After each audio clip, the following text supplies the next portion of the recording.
नमस्कार, लोकमत राजस्थान में आप सभी का स्वागत है। मैं आपके साथ मोनिका राठौड़ा। ये रुक करते हैं आज की कुछ खास खबरों की ओर।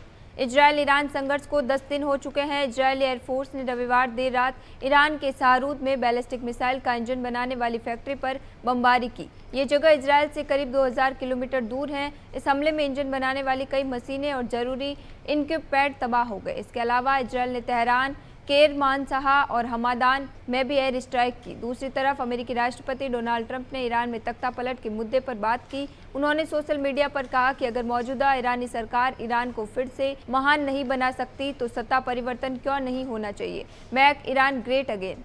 यूक्रेन की राजधानी कीव पर आज तड़के रूस ने ड्रोन और मिसाइल से हमला किया। इसमें कम से कम 5 लोगों की मौत हो गई और कई लोग घायल हो गए। अब तक 10 लोगों को सुरक्षित बाहर निकाला जा चुका है। यूक्रेनी इमरजेंसी सर्विस के अनुसार हमला एक अपार्टमेंट बिल्डिंग पर हुआ, जिससे उसकी 5 मंजिलों में से एक मंजिल गिर गई। राहत और बचाव दल मलबे के नीचे फंसे लोगों को निकालने में जुटे हैं। हमले में कीव की कई इलाकों में रिहायशी इमारतों, अस्पताल और खेल केंद्रों को नुकसान हुआ है। इसके अलावा कीव से करीब 85 किलोमीटर दूर बिला शहर में भी एक व्यक्ति की मौत हो गई और 8 लोग घायल हो गए। ईरान और इजरायल के बीच चल रहे युद्ध में अमेरिका भी कूद चुका है। उससे ईरान के परमाणु ठिकानों पर हमला किया है। इसको लेकर ईरान ने यूएन की इमरजेंसी मीटिंग बुलाई थी। उसने इस मीटिंग में अमेरिका को खुली धमकी दी है। ईरान का कहना है कि अब सब कुछ मिलिट्री तय करेगी। राष्ट्रपति डोनाल्ड ट्रंप ने पहले कहा था कि वे सोचेंगे कि ईरान पर हमला करना है या नहीं, लेकिन फिर अचानक अमेरिका ने अटैक कर दिया। रिपोर्ट के मुताबिक ईरान ने कहा ईरान अमेरिकी अटैक और उसके इजरायली प्रॉक्सी के खिलाफ खुद का बचाव करने के लिए अंतर्राष्ट्रीय कानून के तहत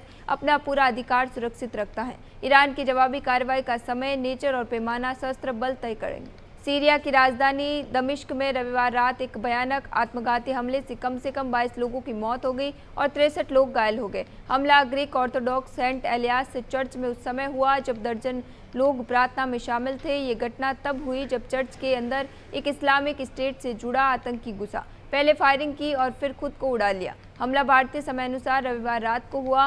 प्रत्यक्षदर्शियों के अनुसार हमलावर के साथ एक अन्य बंदूकधारी भी था। उसने भी भीड़ पर गोलीबारी की लेकिन विस्फोट नहीं किया। चर्च में उस वक्त लगभग 150 से 350 लोग मौजूद थे। सीरियाई सुरक्षा बल हमले की जांच में जुटे हैं और चर्च क्षेत्र की घेराबंदी कर दी गई है।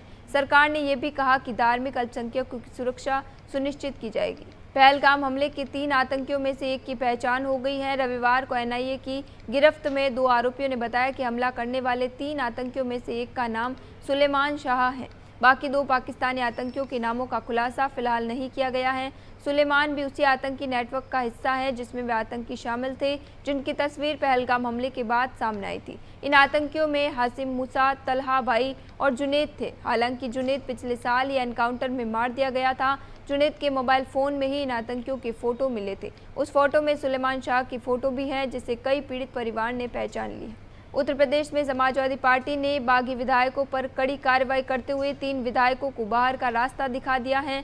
सपा ने 3 विधायक अभय सिंह, राकेश प्रताप सिंह और मनोज कुमार पांडेय को पार्टी विरोधी गतिविधियों का हवाला देकर पार्टी से निष्कासित कर दिया है। बीते साल राज्यसभा चुनाव के दौरान इन्होंने क्रॉस वोटिंग करते हुए भाजपा के उम्मीदवारों का समर्थन किया था, जिसके बाद पार्टी की ओर से अब ये कार्रवाई की गई है।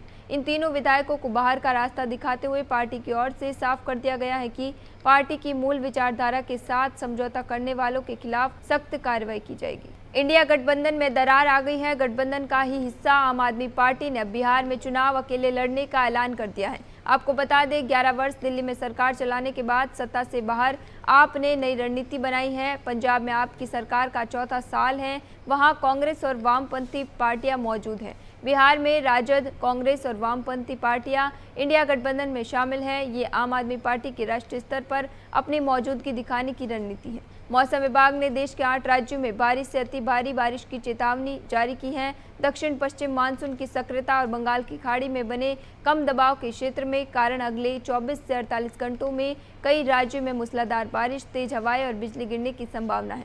मौसम विभाग ने लोगों से सतर्क रहने और अनावश्यक यात्रा से बचने की सलाह दी है। आईएमडी के अनुसार दक्षिण पश्चिम मानसून ने देश के अधिकांश हिस्सों को कवर कर लिया है, सिवाय दिल्ली, पंजाब, हरियाणा और चंडीगढ़ के। अगले 24 से 48 घंटों में मानसून इन क्षेत्रों में भी प्रवेश कर सकता है। बंगाल की खाड़ी और अरब सागर से नमी भरी हवाओं के कारण बारिश की तीव्रता बढ़ रही है।